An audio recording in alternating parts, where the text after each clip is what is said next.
भारतीय इतिहास के पन्ने हजारों महान पर्सनालिटीज की कहानियों से भरे पड़े हैं। हजारों संत और मसीहा भारत में जन्मे जिन्होंने मोक्ष और त्याग का रास्ता दिखाया। लेकिन इसी मिट्टी से एक ऐसा बागी संत भी पैदा हुआ जिसने सदियों पुरानी मान्यताओं की धज्जियां उड़ा दी। जब वो बोलते थे तो सारी दुनिया रुक जाती थी और जब चुप होते थे तो भीतर का तूफान और तेज हो जाता था। उनके शब्द शहद की तरह मीठे थे, लेकिन उन शब्दों की चोट किसी तलवार से कम नहीं होती थी। जिस सब्जेक्ट पर पूरी दुनिया पर्दे डालती थी, उसे उस बागी संत ने मंदिर की सीढ़ी बना दिया और संभोग को समाधि का रास्ता बताकर धर्म गुरुओं के होश उड़ा दिए। वो जमाना जब इंटरनेट और सोशल मीडिया का नामो निशान नहीं था, तब भारत से लेकर अमेरिका और यूरोप तक उस रेबेलियस गुरु के करोड़ों फॉलोअर्स थे जो उनकी एक झलक को तरसते थे। विनोद खन्ना जैसे सुपरस्टार ने भी अपना चमकता फिल्मी करियर छोड़कर उनके कदमों में शरण ले ली और उनके आश्रम में माली का काम करने लगे। उस स्पिरिचुअल गुरु की फिलॉसफी में न कोई किताब थी, न कोई गुरु, न कोई धर्म था, तो सिर्फ सेलिब्रेशन ऑफ लाइफ। वो कहते थे कि लाइफ सप्रेस करने के लिए नहीं, जीने के लिए है। संभोग को वो पाप नहीं, पूजा मानते थे। जब वो 7 समंदर पार अमेरिका पहुँचे तो वहाँ भी उनकी धमक ने अमेरिकी सरकार की रातों की नींद उड़ा दी। उन्होंने हजारों एकड़ की बंजर जमीन पर पूरा एक शहर खड़ा कर दिया जहाँ प्राइवेट एयरपोर्ट, हॉस्पिटल और स्कूल सब कुछ था। गांधी को वो मैसोचेस्ट, मदर टेरेसा को धोखेबाज और सभी धर्मों को मानसिक बीमारी बताते थे। ये कहानी है ओशो नाम के उस इंटेलेक्चुअल वोल्केनो की, जिसके फटने से सदियों पुरानी परंपराओं की नींव हिल गई। जहाँ कुछ के लिए वो एक संत थे तो वहीं कुछ के लिए दुनिया के सबसे शातिर कल्ट लीडर। आखिर उनके आश्रमों में ऐसा क्या होता था जिसने उन्हें कंट्रोवर्शियल बना दिया? आखिर एक फकीर के पास 93 रॉल्स रॉयस का काफिला कहां से आया था? आइए जानते हैं ओशो की पूरी कहानी, जिनकी जिंदगी किसी तूफान से कम नहीं थी और जिनकी मौत आज भी एक रहस्य बनी हुई है। ओशो का जन्म 11 दिसंबर 1931 को मध्य प्रदेश के रायपुर जिले के एक छोटे से गांव कुचवाड़ा में एक कपड़ा व्यापारी बाबूलाल शाह जैन और उनकी पत्नी सरस्वती बाई के यहाँ हुआ था। जन्म के बाद उनका नाम चंद्रमोहन जैन रखा गया था। उनके माता पिता की कुल 11 संतानें थी, जिनमें वो सबसे बड़े थे। चंद्रमोहन का ज्यादातर बचपन नाना नानी के घर पर बीता। गांव की नदियों, जंगलों, खेतों और खुली हवा में खेलते हुए चंद्रमोहन बड़े हुए। चंद्रमोहन अपने नाना के सबसे करीब थे। नाना जब कहानियाँ सुनाते तो वो आंखें बंद करके उन कहानियों में खो जाते। लेकिन जब वो 7 साल के थे तभी उनके नाना की डेथ हो गई। नाना की डेथ ने छोटे से चंद्रमोहन के अंदर एक गहरी खाई पैदा कर दी। वो कई दिनों तक खाना पीना छोड़कर बस रोते रहे। उन्होंने पहली बार अपने किसी करीबी को मरते देखा था। मौत का ये पहला आमना सामना उनके जीवन का टर्निंग पॉइंट साबित हुआ। उस इंसिडेंट ने उनमें एक्सिस्टेंस के फंडामेंटल क्वेश्चंस जगा दिए। उनके मन में सवाल आने लगे कि आखिर मैं कौन हूँ, मृत्यु क्या है, जीवन का अर्थ क्या है। ये सवाल बाद में उनके भविष्य की नींव बनने वाले थे। नाना की मौत के बाद वो जबलपुर अपने माता पिता के पास लौट आए, लेकिन उनके मन की उलझनें शांत नहीं हुई। जहाँ चंद्रमोहन बचपन से ही बड़े जिज्ञासु थे, तो वहीं वो बहुत रेबेलियस और फियरलेस भी थे। जैन परिवार में उपवास रखना आम बात थी, लेकिन उनका तरीका सबसे अलग था। वो जानबूझकर मौत को छूने के लिए लंबे लंबे उपवास करते और कई दिन तक भूखे प्यासे रहकर अपने मन को साधने की कोशिश करते।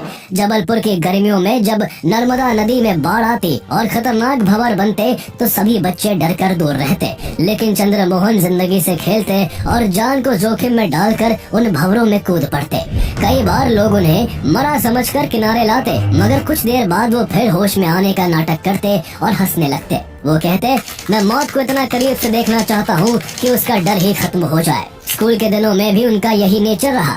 टीचर जो कुछ किताबों या ट्रेडिशन के नाम पर पढ़ाते, उन्हें वो तर्कों की कसौटी पर कसते। अगर कोई बात लॉजिकल ना लगती तो वो उस पर सवालों की ऐसी झड़ी लगाते थे कि टीचर्स की बोलती बंद हो जाती। थियोलॉजी के टीचर हो या गांधीवादी अध्यापक, कोई भी उनके सवालों से नहीं बच पाता था। एक बार एक शिक्षक ने कहा, ईश्वर पर विश्वास करो। चंद्रमोहन ने पूछा, आपने ईश्वर को देखा है क्या? शिक्षक ने कहा, नहीं, लेकिन विश्वास करना चाहिए।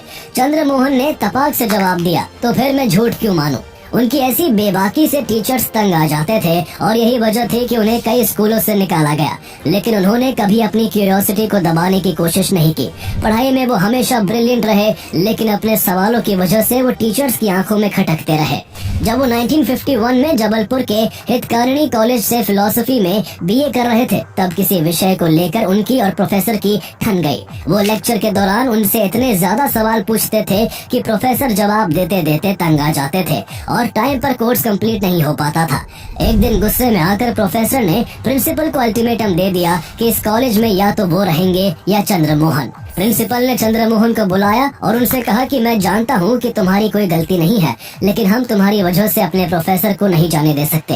और इस तरह उन्हें उस कॉलेज से निकाल दिया गया। इस घटना को लेकर उनके इतने चर्चे होने लगे कि उन्हें एक के बाद एक कई कॉलेजों ने एडमिशन देने से मना कर दिया। बाद में बड़ी मुश्किल से 1953 में D.N. जैन कॉलेज में उनका एडमिशन हुआ, जहाँ से उन्होंने फर्स्ट डिवीजन में BA और MA डिग्री हासिल की। कॉलेज डेज में भी वो लगातार रिलीजियस टेक्स्ट को स्टडी करते थे। जैन आगम, उपनिषद, वेदांत, बौद्ध सूत्र, ताओ, जैन, सूफी लिटरेचर, वो सब कुछ पढ़ते थे। उन्हें फिलोसफी में इतनी गहरी रुचि थी कि कहा जाता है कि उन्होंने अपने जीवन काल में 1 लाख से ज्यादा किताबें पढ़ी थी। लेकिन जितना ज्यादा वो पढ़ते जाते थे, उनके मन में उतनी ही उलझने और उतने ही सवाल पैदा होने लगते। उनका मन उतना ही समाज के बंधनों को तोड़ने और पाखंड, झूठ और फरेब की पोल खोलने को करता। वो कहते थे, मैं किताबों में तो खूब भटक रहा था, पर सच्चाई कहीं नहीं मिली। ग्रेजुएशन के दौरान ही एक बार 21 साल की उम्र में वो रात को जबलपुर के एक छोटे से गार्डन में एक मॉलछरी के पेड़ के नीचे ध्यान कर रहे थे। वो अक्सर यहीं पर कई घंटे मेडिटेशन किया करते थे, लेकिन इस रात उनके साथ कुछ ऐसा हुआ जिसने उनकी लाइफ को हमेशा के लिए बदल दिया।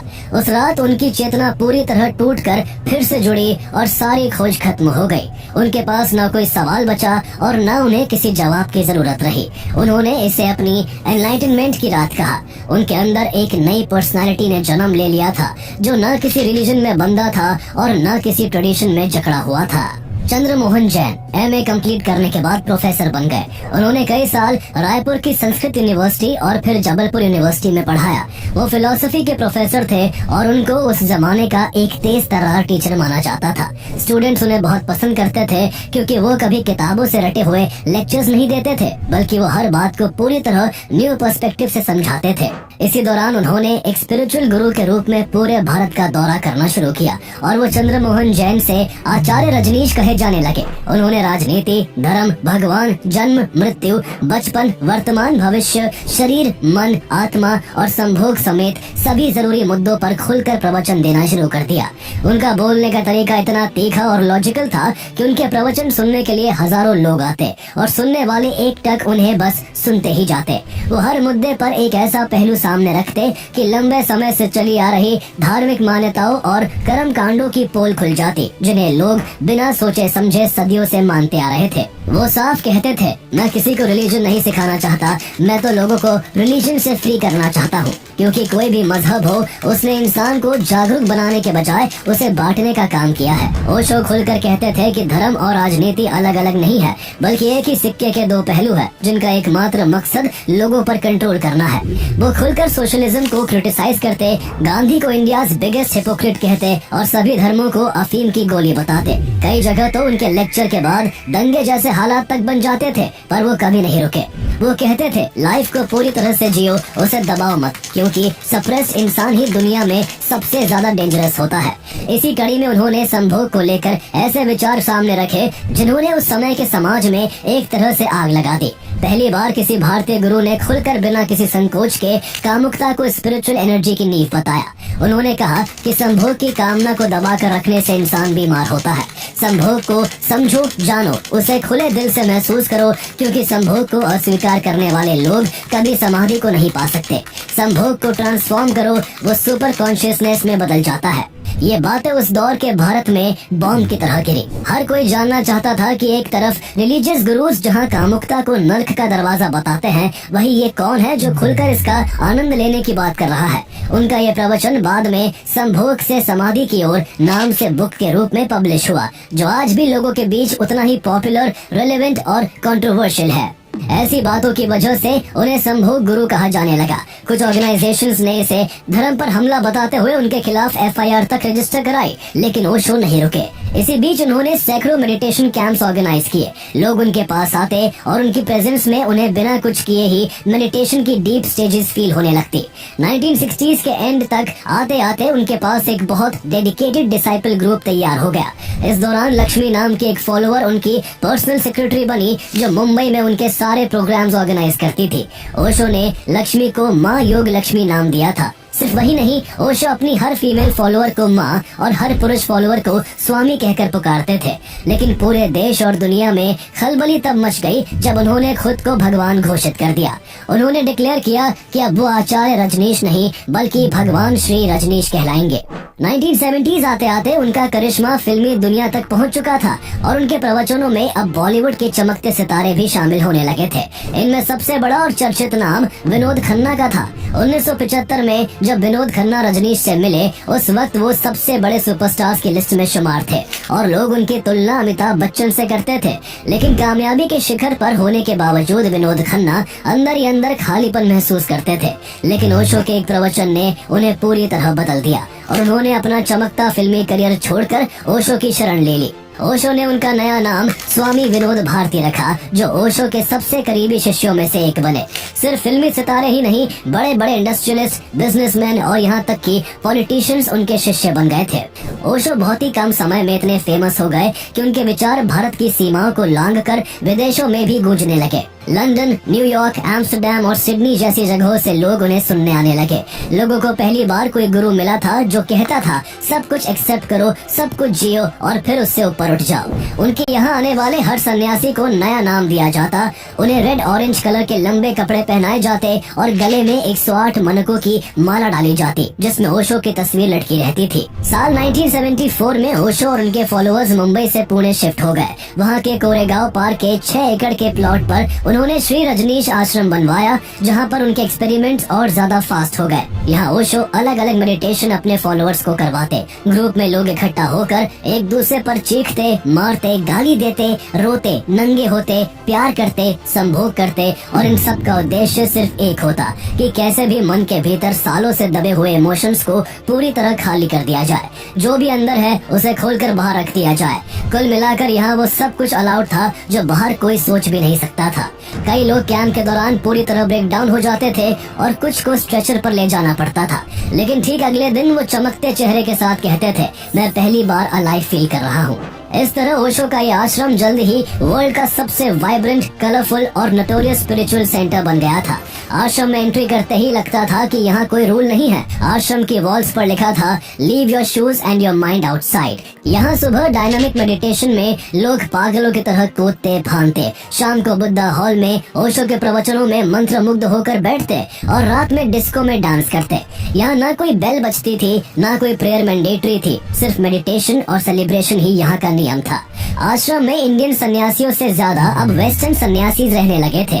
हर साल Germany, Italy, Holland, America, Australia, Britain से हजारों की संख्या में हिपीज, थेरेपिस्ट, साइकोलॉजिस्ट, आर्टिस्ट यहाँ आते थे। धीरे धीरे इस आश्रम और यहाँ होने वाले कामों की चर्चा दुनिया भर में होने लगी। वेस्टर्न मीडिया भी ये सब देखकर हैरान था। कभी कभी उनके सुनने वालों की संख्या 5000 से 8000 के बीच हो जाया करती थी। जो भी उन्हें सुनता या तो वो उनका शिष्य बन जाता या उनका विरोधी बन जाता, लेकिन कोई भी उन्हें नजरअंदाज नहीं कर पाता था। ओशो के आश्रम में भर भर कर फंडिंग भी आती थी। Western sannyasis millions of dollars donate करते थे। बहुत से लोगों ने तो अपनी जिंदगी भर की कमाई ओशो के कदमों में रख दी और उनके आश्रम में एक सादा जीवन जीने लगे। आश्रम में अपना printing press, recording studio, bakery, boutique, hospital सब कुछ था। आश्रम की एनुअल इनकम कई करोड़ रुपए में पहुंच चुकी थी। ये पीरियड ओशो की लाइफ का सबसे एक्सप्लोसिव दौर था।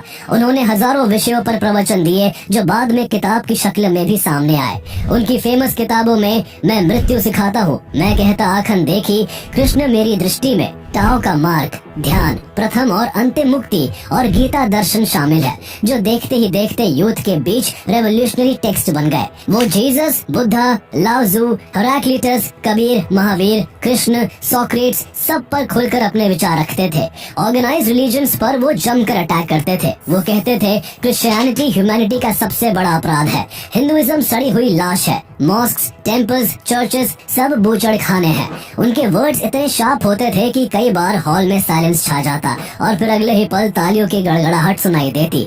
धीरे धीरे भारत में उनके कामों से कंट्रोवर्सी बढ़ती जा रही थी। न्यूज़पेपर्स जमकर उनके बारे में भला बुरा लिख रहे थे। धर्मगुरुओं और राजनेताओं की उन्होंने नींद उड़ा दी थी। उनकी बातें इतनी तीखी होती थी कि कई बार भारतीय संसद में उन पर प्रतिबंध लगाने के बारे में चर्चा हुई। मोरारजी देसाई की सरकार हो या इंदिरा गांधी की सरकार, उनकी किसी से भी नहीं बनी और उन्होंने जमकर सरकार को निशाना बनाया। क्योंकि प्रधानमंत्री Morarji Desai so called health benefits के लिए काऊ यूरिन के साथ साथ अपना यूरिन भी पीते थे, इसलिए ओशो भरे समाज में उनको अनपढ़ कहकर उनका मजाक उड़ाते।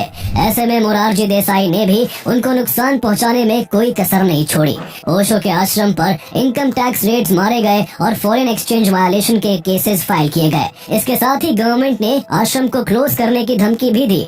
सिर्फ राजनेता नहीं, धर्मगुरु भी ओशो से परेशान हो चुके थे और लोकल ऑर्गेनाइजेशंस उनके खिलाफ प्रोटेस्ट तक करने लगे थे। यहाँ तक कि एक बार उन पर जानलेवा हमला भी हुआ। एक प्रवचन के दौरान विलास टूपे नाम के एक आदमी ने उन पर चाकू से हमला किया, लेकिन ओशो बाल बाल बच गए। जहाँ ये सब हो रहा था तो वही 1981 आते आते ओशो की हेल्थ हर गुजरते दिन के साथ खराब होने लगी थी। बचपन से ही उनको अस्थमा और एलर्जी की शिकायत थी और अब उन्हें डायबिटीज, सीवियर बैक पेन और क्रोनिक हेयर लॉस जैसी समस्याएं भी घेरने लगी थी। इन सब के बीच उनके आश्रम के अंदर भी टेंशन बढ़ने लगी थी। थेरेपी सेशंस के दौरान कई बार हालात इतने बेकाबू हो जाते थे कि लोगों को घायल हालत में हॉस्पिटल ले जाना पड़ता था। ओशो के संभोग के खुले विचारों की वजह से आश्रम में ओपन रिलेशनशिप्स आम हो चुके थे और लोग कई पार्टनर्स के साथ शारीरिक संबंध बनाने लगे थे, जिसके चलते कई लोगों को एसटीडी जैसी गंभीर बीमारियां भी हुई। यहाँ औरतों को प्रेग्नेंट होने से मना किया जाता था और उनसे अबॉर्शन करने के लिए कहा जाता था। कई लोग जो खुद को पूरी तरह समर्पित कर चुके थे, वो अपने ही बच्चों को नजरअंदाज करने लगे थे और उनके बच्चे आश्रम के कोनों में बेसहारा पड़े रहते थे। ऐसे आरोप भी लगे कि यहाँ खुले विचारों के नाम पर नाबालिग लड़कियों के साथ दुष्कर्म होता था। सबसे चौंकाने वाली बात ये थी कि जब ये सब हो रहा होता था, उस समय उन नाबालिग लड़कियों के माँ बाप अपने आप को आध्यात्मिकता में डुबोकर नाच गाकर जीवन का उत्सव मना रहे होते थे। इन सब घटनाओं के बीच जहाँ ओशो पर एक तरफ राजनीतिक प्रेशर था तो दूसरी तरफ देश भर के कई धर्मगुरु खुले तौर पर उनका विरोध कर रहे थे। ऊपर से उनकी गिरती हुई सेहत और आश्रम को बंद करवाने की कोशिशें, इन सब ने मिलकर हालात ऐसे बना दिए कि ओशो ने भारत छोड़ने का फैसला कर लिया। ओशो ने शीला अंबालाल पटेल को, जिन्हें वो माँ आनंद शीला कहकर बुलाते थे, उन्हें अपना पर्सनल सेक्रेटरी बना दिया। शीला तेज दिमाग की, बेहद एम्बिशियस और काम निकालने में माहिर थी। ओशो ने उन्हें अमेरिका में एक ऐसा ठिकाना ढूंढने की जिम्मेदारी दी जहां वो बिना किसी रोक टोक के अपने तरीकों से रह सके। इसके बाद ओशो ने खुद को पूरी तरह पीछे खींच लिया और लंबे समय के लिए मौन व्रत धारण कर लिया। अब वो सिर्फ दर्शन देते थे। सुबह सन्यासी लाइन में खड़े होते, ओशो रोल्स रॉयस से धीरे धीरे गुजरते, सब पर हाथ रखते, स्माइल करते और चले जाते। लेकिन उनका जादू ऐसा था कि लोग सिर्फ उस एक टच में ही रोने लगते। अब बाहर की दुनिया से उनका सीधा संपर्क लगभग खत्म हो चुका था और हर फैसला और हर योजना शीला के हाथों में चली गई थी। ओशो को अंदाजा भी नहीं था कि जिस इंसान को उन्होंने इतनी बड़ी जिम्मेदारी सौंपी है, वही एक दिन उनकी जिंदगी की सबसे बड़ी भूल साबित होने वाली है। 1981 में अमेरिका के ऑरेगन स्टेट में वेस्को काउंटी के रेगिस्तान इलाके में 64,229 एकर्स का बिग मनी रैंच खरीदा गया, जिसकी कीमत 5.75 मिलियन यूएस डॉलर थी। ये ओशो का नया ठिकाना था जहां उनके पीछे पीछे उनके हजारों सन्यासी आकर रहने लगे। इस जगह का नाम रजनीशपुरम रखा गया। सन्यासी ने दिन रात काम करना शुरू कर दिया और कुछ ही समय में यहाँ एक पूरा शहर खड़ा हो गया, जहाँ airport, mall, pizza parlour, disco, book stores, bank, hospital, school, crematorium, solar plant, recycling plant, artificial lakes सब कुछ बनाया गया। ये अपने आप में हैरान करने वाली बात थी। भारत के एक स्पिरिचुअल गुरु ने अमेरिका में एक पूरा शहर बसा लिया था और यहाँ रहने वाले उनके सन्यासी ज्यादातर अमेरिकन और बाकी वेस्टर्न देशों से ही थे। यहाँ उनके हजारों सन्यासियों में विनोद खन्ना भी शामिल थे, जो यहाँ माली का काम करते थे। रजनीशपुरम उस टाइम अमेरिका का सबसे बड़ा कम्यून था। ओशो रोज सुबह अपनी रोल्स रॉयस में धीरे धीरे ड्राइव पर निकलते और हजारों सन्यासी दोनों तरफ लाइन बनाकर नाचते गाते। ओशो के पास टोटल 93 रोल्स रॉयस थी, जो उनके अमीर फॉलोअर्स ने उन्हें गिफ्ट की थी। उनके फॉलोअर्स चाहते थे कि उनके पास कम से कम 365 रोल्स रॉयस हो, ताकि वो साल के हर दिन एक नई रोल्स रॉयस में बैठे। ओशो की पॉपुलैरिटी से आसपास के लोग और खुद अमेरिका के राष्ट्रपति रोनाल्ड रीगन भी घबरा गए थे, जहां इसकी एक वजह ये थी कि ओशो खुलकर ईसाईयत पर हमला बोलते थे और डेमोक्रेसी को भी कोसते थे, तो वही एक कारण इससे भी ज्यादा परेशान करने वाला था। दरअसल 1978 में गुयाना के जॉन्सटाउन में जिम जोन्स के पीपल्स टेम्पल कल्ट में भी इसी तरह लोगों ने अचानक इकट्ठा होना शुरू कर दिया था, जो जिम जोन्स को भगवान की तरह पूजने लगे थे। यहाँ कई तरह से लोगों पर अत्याचार होते थे, इसलिए सरकार ने इस पर एक्शन लेने का प्लान बनाया। लेकिन इससे ठीक पहले एक दिन जिम जोन्स के एक इशारे पर यहाँ 918 लोगों ने जहर खाकर आत्महत्या कर ली, जिसमें करीब 300 बच्चे भी शामिल थे। वो सामूहिक आत्महत्या कांड अमेरिका के दिल में आज भी जख्म बना हुआ था।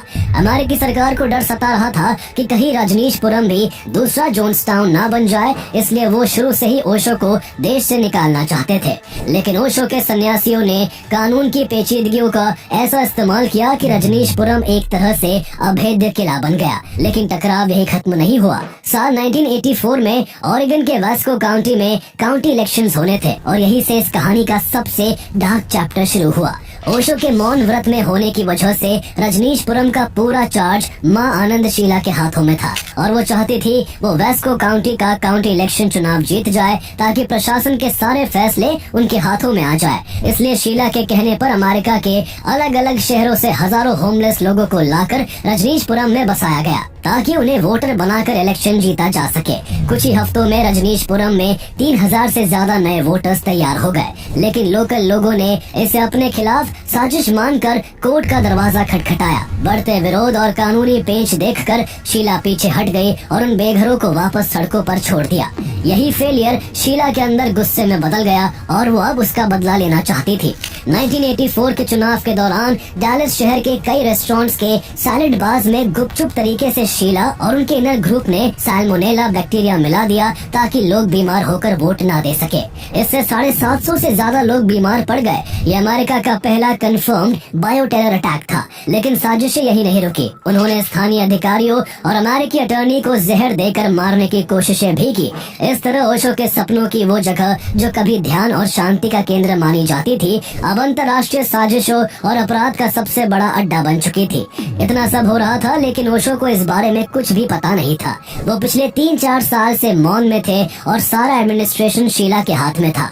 1985 तक शीला इतनी पावरफुल हो चुकी थी कि कोई उनके खिलाफ बोल भी नहीं सकता था। लेकिन जब उन्हें शक हुआ कि अब ओशो को सब पता चल चुका है, तो उन्होंने ओशो के कई करीबियों को जहर देने की कोशिश की और फिर 13 सितंबर 1985 की रात शीला और उनका पूरा इनर सर्कल चुपचाप रातों रात अमेरिका छोड़कर यूरोप भाग गया।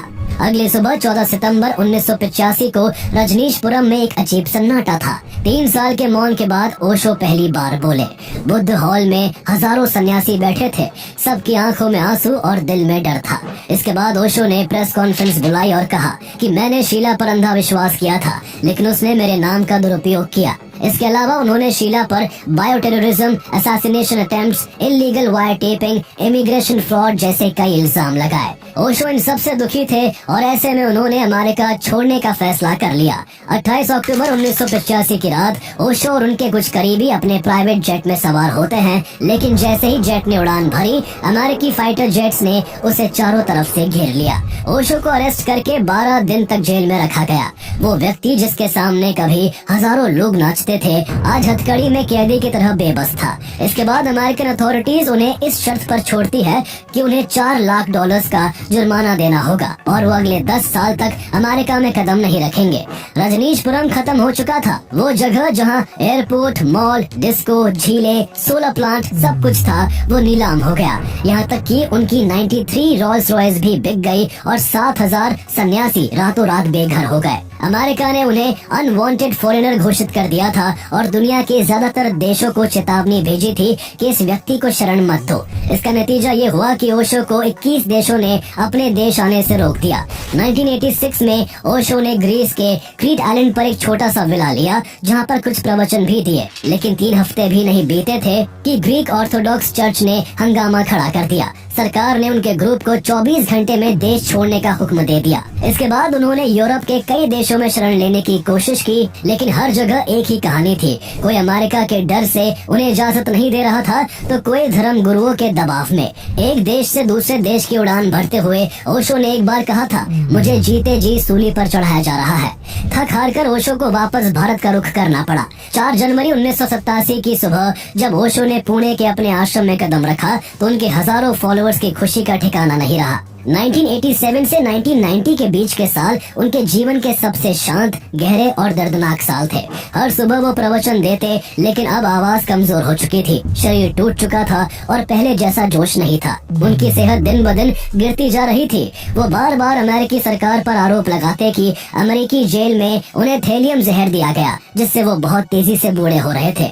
दिलचस्प बात यह है कि आज उन्हें जिस ओशो नाम से जाना जाता है, वो उन्होंने अपनी मृत्यु से सिर्फ 1 साल पहले ही अडॉप्ट किया था। इसके बाद 19 जनवरी 1990 की शाम करीब 5 बजे उन्होंने अपने सन्यासियों से मुस्कुराते हुए धीरे से कहा, मैं तुम्हें अपना सपना छोड़कर जा रहा हूँ। ये उनके आखिरी शब्द थे और इसके बाद केवल 58 साल की उम्र में दुनिया को तर्क की कसौटी पर कसने वाला इंसान हमेशा के लिए खामोश हो गया। उनका अंतिम संस्कार हुआ और जैसा कि ओशो चाहते थे, उनकी मौत का भी उत्सव मनाया गया। उनके आश्रम में रात भर नाच गाना हुआ और सन्यासियों ने इकट्ठा होकर अपने गुरु की याद में डायनामिक मेडिटेशन किया। लेकिन ओशो की मौत के पीछे कई सवाल खड़े हो गए। ओशो का डेथ सर्टिफिकेट बनाने वाले डॉक्टर गोकुल गोकाणी ने बाद में बताया कि उनसे गलत जानकारी देकर साइन करवाए गए थे और उन पर ओशो के शिष्यों द्वारा मौत की वजह दिल का दौरा लिखने का दबाव डाला गया था। यहाँ तक कि उनकी माँ को भी उनकी मृत्यु की खबर देर से दी गई और वो लंबे समय तक बस यही कहती रही कि बेटा, उन्होंने तुम्हें मार डाला। इस तरह ओशो की जिंदगी की तरह उनकी मौत भी रहस्यों से घिरी रह गई। आज भी उनकी समाधि पर लिखा हुआ है, ओशो जो न कभी पैदा हुए न कभी मरे, उन्होंने 11 दिसंबर 1931 और 19 जनवरी 1990 के बीच इस धरती की यात्रा की। आज 36 साल बाद भी ओशो की पॉपुलैरिटी में कोई कमी नहीं आई है। उनके पुराने वीडियोस आज भी करोड़ों बार देखे जाते हैं और उनकी किताबें आज भी लाखों की संख्या में बिकती है। कुछ लोग उन्हें 20वीं सदी का सबसे बड़ा आध्यात्मिक गुरु मानते हैं, तो वही कुछ लोग उन्हें सामाजिक नियमों को तोड़ने वाले एक फ्रॉड के रूप में देखते हैं और उन्हें संभोग गुरु कहते हैं। आप ओशो को किस नजर से देखते हैं? आप चाहे तो कमेंट्स में बता सकते हैं।